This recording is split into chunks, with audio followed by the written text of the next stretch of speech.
walking and cycling have become increasingly important to the low-carbon and health agendas in Salford and indeed most urban areas in recent years.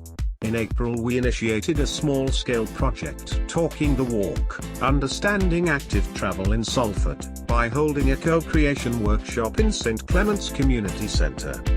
We drew in the ideas and thoughts of a number of practitioners and community members to establish some key areas which we could explore further. Over the past 2 months we have consulted the local community in one of Salford's boroughs, Odsal, during a series of interviews and walks. We discussed in depth with residents the enablers and barriers to active travel in the area. Most importantly, we engaged people to reflect on and talk honestly about their feelings towards their own participation in walking and cycling activity, and that of their fellow residents.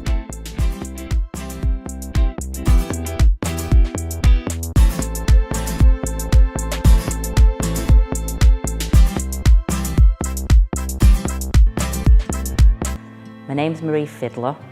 I work at Primrose Hill School. I've lived in Odsal for 30 odd years. All my children have grown up round here. And like I say, I enjoy walking. It's a case of me having to now because Paul, my hubby, he's on a mobility scooter, so wherever he goes on that, I usually walk. Was thinking of trying to ride a bike, but I've not done it for years and years. It's lovely to see kiddies about on the bikes as well. When I was a kiddie, we used to do the cycling proficiency we used to do. And it's a shame because I don't know whether children still do that or not, because we used to look forward to getting the badge at the end if we passed it. It was great. I think the architecture is very attractive. I think the pathways we have to use are very unattractive, mainly because of litter. We hear a lot of people saying, you know, the council should do more about litter. My opinion on that is that the council don't put the litter down on the ground. The residents put the litter down on the ground. Therefore, they need to really stand up and take responsibility. The green behind us here would be a perfect place for children to do some activities which would keep them fit. But if you walked around that, you would find there's an awful lot of dog muck, which hasn't been picked up. And again, people know that dog muck can include toxicora, which can blind their children. So it makes you wonder why people aren't trying to help themselves rather than rely on an outside body. At the end of the day, they're paying a council tax for a council to come and tidy up the mess that they've just dropped. It doesn't make sense. I don't go on Regent Road because I start coughing. The pollution on that Regent Road's bad. So I have to go down the side streets to get to where I want to go. I have to cross the road eventually to get to Sainsbury's, but Regent Road's bad for walking. There's nothing to see when you come out. There's nothing to make you want to go for a walk or want to see or go cycling because it's all the same built up area. There's nothing to see, there's nothing to do that will make you get on the bike.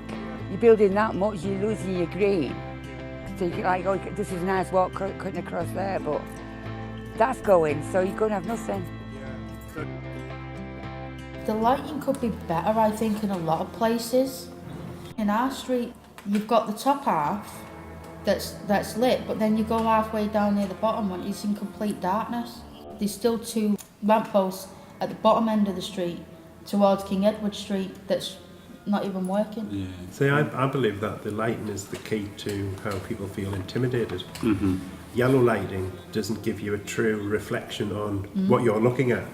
So if you see a group of people under yellow lighting and you're asked to describe them, you can't tell what colour of clothing they were wearing. We don't ever walk in Odsal in the evenings, we've no cause to come over here, but we walk around at night, on the quays. Walk for miles, can't we? We'd walk here from the quays, which we never have walked that distance at all, where we lived before, because it was up and down. Here we frequently walk, we always walk to the doctors, we walk to the library quite often. And that's a mile and a half each way, because the roads are flat and reasonably safe. And do you find the pavements are reasonably well kept? Yes, they're all flat, The only places where they're doing building work, which is a lot of places, where the pavements are narrowed because of barriers, and then you have a bit of a problem getting past people, but apart from that, the pavements are good. There are quite a lot of people with mobility scooters and wheelie walking frames and so on as well. As Kaz was saying, they would have problems with their curbs. And I think that's why some of them also use the pavement on the side that's near where the old school used to be, because that is just one, and it's not as steep as the other side. There's a drop curb at almost every junction now. I've been impressed wandering around how many drop curbs there are. So, like in terms of the cars and the roads in the area, how do you feel that affects sort of walking, cycling, any other thing that isn't driving? Driving is like a magic mystery tool. You can't get from anywhere to anywhere. It's taken us ages to learn how to drive from place to place. Walking's easy, but driving... We've just come here from Ordsall Hall, and we thought, it's just there. You have to go out onto Ordsall Lane and round Robert Hall Street and round. Yes, it's easier to walk. Hi Nick, my name's Paul Fiddler. I'm a member here at St Clement's Church. When you go to a particular place, you will find problems. There'll be how to get up onto the edging at one end, a ramp, and you'll get to the other end and there's nothing there. So you've got to travel all the way back again, and then you'll end up on the main road. You know, the renovation has brought up some problems as well. That although there's double yellow lines down, the owners of these houses are still leaving the cars outside, half on the pavement, half on the road. So that is a difficulty. They put the bins out, you can't get past. And they'll reverse the car to the garage doors right across the pavement. Not put it in the garage, but leave it there all day. And to get past, you've got to, and again, go back out onto the road, you know. So there are plenty of things that need seen to, really. Yeah. So I do a lot of walking. I tend to, around Ordsall especially, because I'm a community engagement worker, so I'm constantly out and about. There used to be a really nice walk along the canal, which is now all sectioned off, parts of it for building work on there. I'd say an overload of traffic, cars, parking. A lot of the fumes off Regent Road are one of my issues that are coming from stationary traffic that's on there all the time. Yeah. Well, your Regent Road, that's the way off the estate and on the estate really, so you've got to go over there to be able to get to Salford Shopping Centre. I've got to go past there every day to go to school anyway. The biggest solution would be give us our community back and we might enjoy walking around it a little bit more. I was born in Ordsall and I've lived in Salford all my life, and I've finished up coming back to Ordsall, and it seems a whole lot smaller now than it did when I was a child. When I was a child, Ordsall seemed massive because we were going down all the little nooky streets to get anywhere. You didn't go in straight lines, you went in zigzags. But now it seems smaller and we've got transport. I've got a car, but I only basically use it for shopping. There's a pub in Manchester called the Marcaddy's Bridge. I can walk down to there, or I can walk down the smaller canals into Castlefield, say hello to all the barge people. I know a few people who live on there. There's a few bars and restaurants, you can have a drink. It's a really nice walk, see the ducks and the geese. Go down the ship canal to the quays. When they fixed the path up again, the path's fallen in near Colgate's. But again, you can walk to the Salford Quays. I find it very central. I can walk into Manchester, I can walk into Old Trafford, White City, walk into Salford Quays, into the shops. So I've got several sort of local walks, walk up to Peel Park.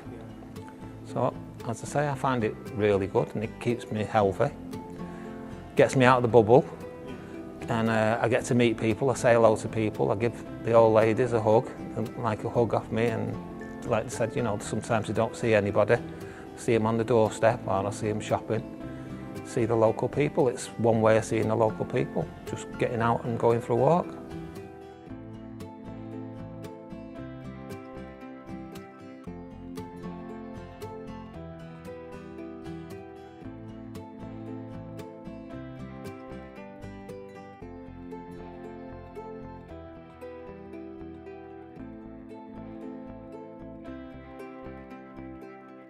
For me personally, I just think even if you do 15 minutes a day, even if you jog on the spot, sweat, burn calories, get your heart rate going, that's fine. Did you bike or walk over here today? I drove. It's okay.